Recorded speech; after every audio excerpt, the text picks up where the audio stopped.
Bonjour à tous et bienvenue. Avec 4 défaites sur les 5 derniers matchs, l'Olympique de Marseille traverse une crise sportive légitime. Alors là, on a le droit, oui, on va remobiliser les troupes, donc il y a une préparation particulière, c'est le travail, les réunions entre le staff, la direction, les joueurs, pour espérer ce fameux rebond face à Toulouse. Alors on comprend, sauf que là, on est dans un numéro de communication exceptionnel. L'Olympique de Marseille, cette année, est le club en France, voire en Europe, je pense, qui a distribué le plus de jours de congés et off à ses joueurs. J'ai jamais vu ça. Plus de 2 mois depuis le début de saison. Vous avez bien entendu, hein. C'est du jamais vu. C'est-à-dire avec un seul match par semaine, avoir accordé autant de congés, tu m'étonnes que beaucoup en interne se questionnent sur la forme physique de certains, parce qu'il y en a qui ne sont pas sérieux. Et je pense que ça se voit. Vous vous rappelez, hein, les 2 premiers mois de Greenwood, et je déborde, je change de rythme, etc. Plus compliqué. Quant à Luis Enrique, qui a du feu dans les jambes, pour reprendre des expressions de l'interne, tu ne les vois pas non plus. Comme on est, tu te poses quelques questions. Et ça va bien plus loin, ce manque d'exigence, que l'équipe professionnelle. C'est pour ça qu'on va faire plusieurs parties dans cette vidéo et on va commencer par l'élément le plus important, les finances du club. Pourquoi démarrer par le bilan économique? C'est qu'il conditionne beaucoup de choses et notamment la pression sur la direction, les joueurs et le staff, parce que Marseille a un besoin absolu de qualification en Ligue des Champions. Je l'avais évoqué dans les bilans des NCG, on avait vu qu'il y avait encore beaucoup de pertes l'année dernière et encore Marseille avait bénéficié de la 2e tranche de CVC, ce qui avait permis plus ou moins de dire bon, qu'on perd de l'argent mais ça va. Sauf que là, cette année, avec aucune participation en Coupe d'Europe, parce qu'on rappelle les résultats catastrophiques et scandaleux de l'année dernière. Donc déjà, tu n'as pas d'argent de Coupe d'Europe, plus la baisse des 3 TV au niveau domestique, tu vas perdre à peu près 90 millions au 30 juin de déficit structurel. Donc tu es déjà dans l'obligation de vendre avant le 30 juin certains joueurs. Or, une qualification en Ligue des Champions l'année prochaine, c'est à peu près 50-60 millions. Allez, si tu as de la chance, tu peux même avoir un peu plus, mais on va dire que tu as au moins 50 millions de garantie. Tu fais comment si tu ne les as pas? Sachant que ton propriétaire, alors oui, il a de l'argent, il a remis au pot, bravo à lui, mais il a mis une pression légitime parce que les résultats des dernières années n'ont pas été à la hauteur. Donc Marseille a un besoin absolu. Ce qui fait que certains, dont le prénom actuel Pablo Longoria, tout le monde sait que les jours de match, il est d'une tension et d'une nervosité extrême. Et je ne parle même pas de ses sorties sur l'arbitrage et tout. Tous les gens qui sont autour de lui dans la loge, tout le monde vous le dira.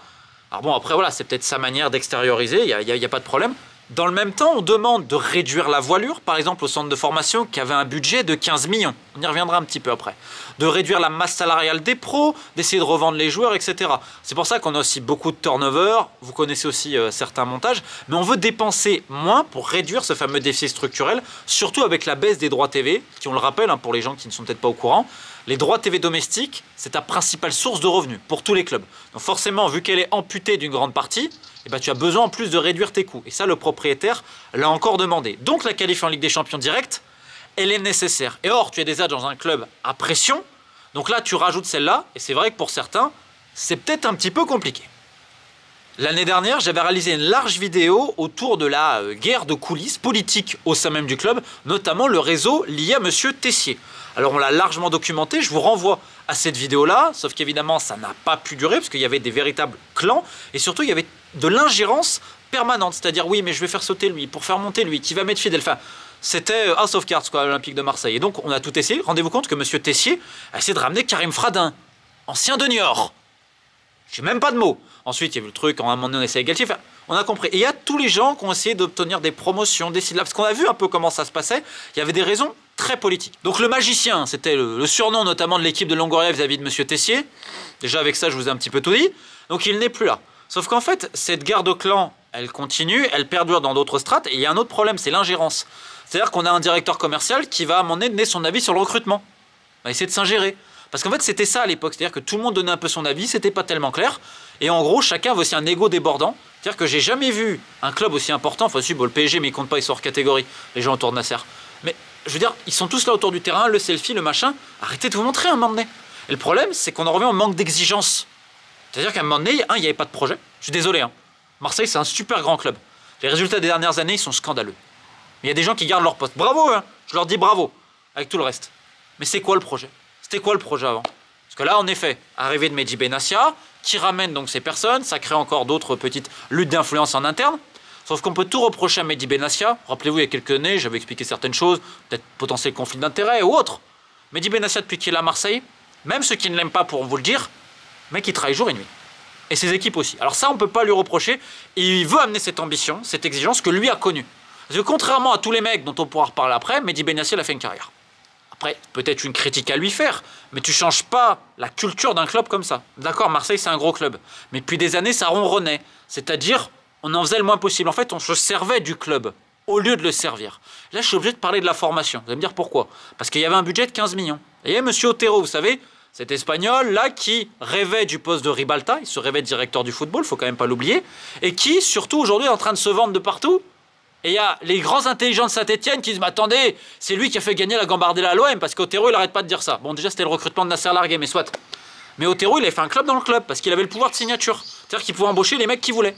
Donc il décidait de tout, on le laissait. Alors quelque part, c'est bien. Après, tu dis les U16, j'en veux plus. Ok, il n'y a plus de U16.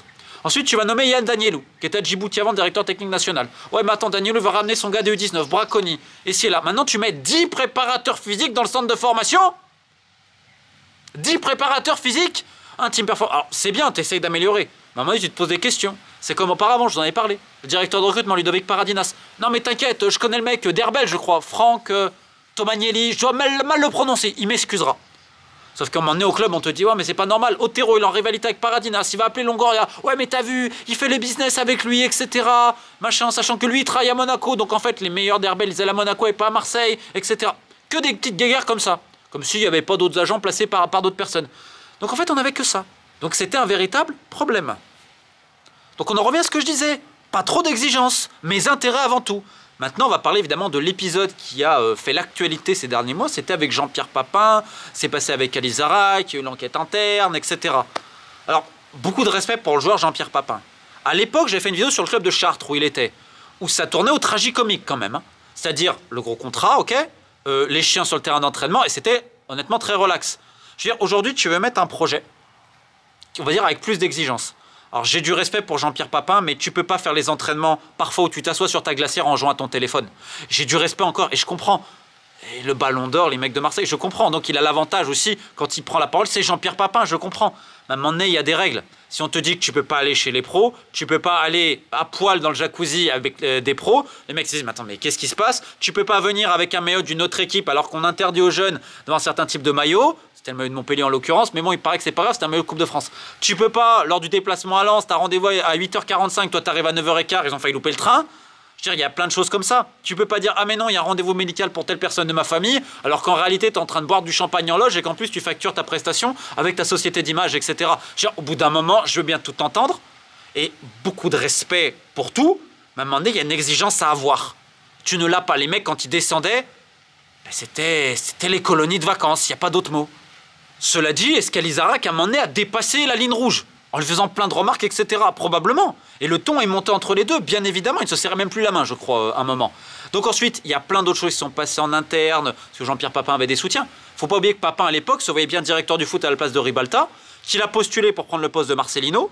Et lorsque Gattuso a eu le poste, il donne une interview, je crois, à un média italien, pour dire en gros, ouais, les attaquants, ça travaille pas assez. Ce à quoi Gattuso, quand il voit ça, il pète un plomb, il dit, il faut pas que je le voie, sinon, bon voilà. Deuxième effet qui se coule, il y a eu des négociations pour le départ de Jean-Pierre Papin, qui lui se voyait bien rester, parce qu'en effet, les résultats de la réserve sont là, super à ce niveau.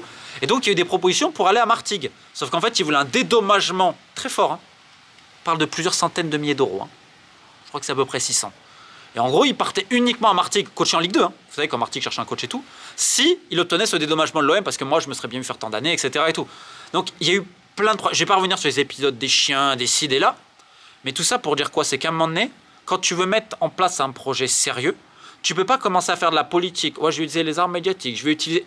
Et ça, le problème, c'est que l'OM, depuis tant d'années, ça a été le cas dans les bureaux, à la formation, dans la réserve. Maintenant, on va voir chez les pros. Premier problème, c'est l'écart de communication entre ce que dit De Zerbi et la réalité. Le travail. Alors lui, attention, il est sérieux, il mange foot, il n'y a pas de problème. Du matin au soir, quand il est au centre d'entraînement, lui et son staff, ok. Mais autant de jours de congé, plus de 2 mois depuis le début de saison. Je ne vois pas un autre club en avoir autant. Et surtout, tu as un match par semaine. Et c'est là le véritable souci, c'est que tu te veux ambitieux et c'est normal, c'est très bien. Comment tu peux être aussi poussif, avoir autant de trous d'air? Attention, tous les clubs perdent des matchs, tu peux avoir de mauvaises journées. Reprenez simplement les propos d'Adrien Rabiot, qui n'est pas le mec qui va critiquer ses joueurs. C'est pas un mec très vocal, etc. C'est un leader sur le terrain, d'exemple et tout. D'ailleurs, l'un des mecs qui travaille le plus après les entraînements, les soins et tout. Honnêtement, globalement irréprochable depuis son arrivée. Bizarrement, c'est aussi l'un des seuls qui a connu les grands clubs. Pas un hasard. Quand il dit, mais je demande en gros s'il y en a qui ont vraiment envie de la jouer cette Ligue des Champions. On revient sur ce manque d'exigence, les petits intérêts. Alors, déjà, il y a la forme physique. Elle pose question chez beaucoup de joueurs, même chez Merlin et chez d'autres, mais surtout chez Greenwood et Luis Enrique. Greenwood, de toute façon, c'est yes, yes, yes. Oui, oui, oui. T'as l'impression, tu le mets sur le banc. Oui, oui, oui. Tu le fais sortir. Oui, oui, oui. Alors, les 2 premiers mois étincelants. Sachant qu'il ne faut quand même pas oublier ce que Marseille a fait pour lui. Hein. Sur le recrutement, je ne vais pas revenir. Chacun a son avis là-dessus d'un point de vue moral. Mais Marseille a tout fait pour lui. Marseille a pris des coups pour lui. Et le gars, tir dilettante, ça va être gentil. Le seul qui s'est pris la tête avec lui, c'est Hochberg. Parce qu'Hochberg, c'est le véritable leader du club. Sauf que bon, forcément, il y a peut-être une petite barrière linguistique, etc. Mais c'est le seul, à un moment, en début de saison, qui a dit non, mais c'est bon, on va arrêter. Parce que le mec, il marche. C'est une réalité. Hein. Je veux dire, notamment sur le repli, vous croyez qu'il y en a qui se donnent à fond? Il voit Greenwood, il le voit l'entraînement qu'il est au-dessus de tout le monde. Qualité de frappe, pied gauche, pied droit. Il a tout. Ils l'ont vu faire les 2 premiers mois, il faisait la différence quand il voulait. Là, dans tous les gros matchs, tu l'as pas vu. Depuis combien de temps il n'a pas, dans le jeu, fait la différence et aussi joué pour les autres? Problématique. Et personne n'ose rien lui dire. Il n'a pas mauvais comportement spécialement, c'était juste, voilà. Luis Enrique, alors là, que dire? Quand il est arrivé à Marseille, en même temps, pareil, il n'y avait pas d'accompagnement autour des joueurs. Tu lâches un mec, tu lui mets un gros salaire, jeune, etc. Bah, c'était la Nouba, évidemment. C'est pas le seul. Demandez à Lirola où c'est toujours la Nouba. Mais on t'a mis aujourd'hui, tu as mis un player scare, tu as mis plein de choses, comme pour Greenwood. Ah, tu voulais pour ta femme gynécologue anglaise. Marseille a tout fait pour les joueurs. Clairement, ils ont tout fait. Clairement. Luis Enrique, tout le monde sait que sa qualité, c'est l'exploiter, c'est tout. Mec, bah non. Non, je l'avais dans les pieds, machin, si, ça. Donc en fait, il y en a beaucoup qui se disent, mais en fait, il énerve parce que tu te dis, aux entraînements, il est capable de te faire des différences physiques pas possibles, mais en match, bah non. Parce qu'à un moment donné, il y a un déficit physique dans le club. Très clairement, beaucoup se posent des questions autour de la préparation. Comment se fait-il qu'autant de joueurs percutants ne le sont plus aujourd'hui? Au milieu de tout ça, tu n'as pas réellement de leader. Alors, Rabiot, évidemment, donner l'exemple. Hochberg, comme je le disais. Rongier, c'est par l'exemple au quotidien. C'est un mec qui bosse beaucoup. Rulli, qui donne satisfaction. Mais même s'il a du caractère, visiblement, il n'a pas la légitimité, du moins à ses yeux, d'aller peut-être recadrer certaines attitudes. Qu'à un moment donné, voilà. Donc le groupe, globalement, il n'y a pas de gros problème. C'est juste qu'à un moment donné, des fois, il faudrait à un moment donné que ça pète, parce qu'il y a certaines attitudes qui ne sont pas bonnes. Gouiri, il arrive, il court, etc. Le problème aussi, c'est l'influence, parce que Gouiri, il a bien commencé et tout. Le problème, c'est quand tu vois les autres, je vais jouer pour moi, je vais marquer, machin, ça ne met pas une super ambiance. C'est comme quand tu fais venir Wai. Alors là, j'ai toujours pas compris comment Marseille a pu prendre le risque. Ok. Et ça, je pense, c'est la principale erreur de Mehdi Benassia, qui n'est pas dans le micmac des transferts. Hein, ça change d'ailleurs. Hein. La Base Soccer, visiblement, ils ont moins de mandats. Ils sont pas contents, Base Soccer d'ailleurs. Hein. Alors, ça travaille avec n'importe qui, dans le sens, si tu peux nous aider, il n'y a pas de souci. Donc là-dessus, on peut rien redire. Par contre, le profil psychologique des mecs, alors oui, je comprends. Peut-être qu'il va essayer de le remettre dans le droit chemin, etc. Avec Wai? Avec Wai? Qui arrive 1h30 en retard au rendez-vous médical? Oh, quel respect! Je m'excuse même pas en plus. Hein. Au bout d'octobre-novembre, les mecs, dors. C'est bon, on n'en peut plus. N'en peut plus. Parce qu'en plus, c'est jamais de la faute de Monsieur Wai. Non, non. Mais il l'a dit après, hein. On n'a pas donné ma chance. Mais je crois qu'en novembre, il met des stories qui montrent qu'il a installé une salle de sport. En novembre, le mec, il est arrivé cet été. Parce que pareil, c'est un club, c'est les stories. Hein. Il y aurait tellement d'anecdotes sur Wai. Non, mais t'inquiète, hein, on va bien le gérer, ces agents. Ah ouais, bien géré. Le boom boom aussi, il est bien géré à Paris. Donc, t'as un problème de travail. Et surtout, pareil, je sais pas, quand les gens te disent bonjour, ou veulent te parler, que t'as un casque ou machin, des trucs, c'est. Non, non. Il y a des gens, tu peux pas. Remarque, tu me diras, c'est comme Chancel Bemba qui parle lui à la 3e personne, mais c'est encore un autre débat. Donc le souci, c'est que tu as quelques joueurs dont l'attitude n'était pas forcément folle et que tu n'as pas encore le cadre de travail nécessaire à ton projet pour être ambitieux et remettre tout le monde d'aplomb. Parce que tu n'as pas des mauvais gars non plus. Alors t'en as, c'est un peu le folklore, je veux bien, avec des mentalités un petit peu individualistes. Mais tu as des mecs, par exemple, tu prenais Brassier. Ah ouais, peut-être qu'il a psychologiquement, il a peut-être un peu de mal au vélodrome. Mais il est très bien pour Rennes. Le mec, c'est un professionnel. C'est très bien dans un vestiaire. Cornelius, j'entends, mais Cornelius, il a été pris pour être remplaçant. Parce qu'il y a eu des blessés ici, là. Mais au quotidien, il est exemplaire. Et on va prendre surtout Faris Mbagna, qui s'est terriblement blessé. Et là, je vais mettre une pensée parce que oui, j'entends, il a des limites. Oui. Mais il a une attitude. Si tous les joueurs avaient l'attitude de ce mec-là, Marseille serait 2e. Indiscutable. Quand il s'est blessé, il est allé s'excuser auprès du staff, comme c'était de sa faute, cette grave blessure. Désolé, vous avez eu confiance en moi, je ne pourrais pas mettre les buts comme vous avez dit. Toujours gentil avec tout le monde, le sourire. Ils doivent le retenir tellement il travaille pour la rééducation. Non mais c'est bon Faris, t'en as fait assez. Non, non, je veux continuer. Un bonheur pour travailler comme ça. Mopé sur l'attitude, alors oui je sais sur le terrain. Mais l'attitude, mais pareil à la base, il y avait se dire ok, ça va entraîner les autres. Et ceux sur lesquels on a mis beaucoup d'efforts, notamment Greenwood. Moi je peux vous dire que le groupe Greenwood, pas qu'ils l'aiment pas. C'est qu'en fait ils savent qu'il peut faire tellement plus. Mais quand tu vas toujours à 20-30% que tu ne veux pas te faire mal, t'as des mecs qui ont envie de la jouer la Ligue des Champions. Ils n'ont rien contre lui, c'est qu'ils savent que le mec, ils peuvent tellement faire plus, mais... Et donc c'est pour ça qu'on se retrouve avec des joueurs qui n'étaient pas forcément attendus, titulaires ou autres. Donc on en revient à ce que je dis depuis le début, c'est un problème d'exigence. C'est comme Koné, qui je pense cet été, dès qu'il y a le moindre offre, il va partir, là il est en prêt à Rennes. Non, moi je me trouve bon, hein, je vois pas le problème, etc. Tu as des mecs, Koné, il est arrivé à Marseille, il pensait déjà une chose, c'est repartir l'année prochaine en première ligue, parce qu'il se voyait super bon. Encore une fois, est-ce que les profils psychologiques ont vraiment été étudiés? Donc en gros, il n'y a pas panique en la demeure, hein, je veux dire, le vestiaire il vit pas mal spécialement. C'est juste qu'en fait, il y a un manque de boulot et qu'il y a beaucoup de frustration en fait parce que ça pourrait être bien mieux. Donc ça questionne évidemment l'autorité du coach. Par exemple, il y a eu ce problème avec Balardi, le Rouli qui dit mais il doit sortir, il est blessé, etc. Finalement, Reims va mettre le premier but, ce que le staff attend. Il y a honnêtement, on va dire, quelques petites tensions et incompréhensions à ce niveau-là, mais De Zerbi a pu faire tout ce qu'il voulait. Genre Meïté ne le voulait pas, bah, ok, d'accord, pas de souci. Ensuite, comme j'ai dit, le recrutement, alors, par exemple, Philippe et Louis, la Juve le voulait aussi. C'est pas une mauvaise idée sur le principe, sauf qu'il avait besoin de temps, peut-être de 2 mois. Est-ce que c'était vraiment... Aussi, tu as des limites financières, parce qu'on en revient à ce que j'ai depuis le début. Je comprends globalement l'idée. C'est-à-dire, on veut mettre enfin un projet. Parce qu'avant, il n'y avait pas de projet. Hein, c'est-à-dire que Longoria, les années passent, il reste. Mais il va falloir qu'il m'explique, Longoria, comment, dans son poste de dirigeant ultime, il a pu laisser le club être une colonie de vacances comme ça, à la formation, dans les bureaux, dans le groupe Pro B, etc. Il faut qu'il m'explique. C'est une bonne question. Qu'il m'explique aussi avant, avec Ribalta, le montant de Vitinha et tous les autres, et les mandats de Base Soccer. Je demande juste, en fait, à comprendre. Mais il n'y avait rien, en fait. C'est-à-dire, tu fais 8e, je crois, l'année dernière.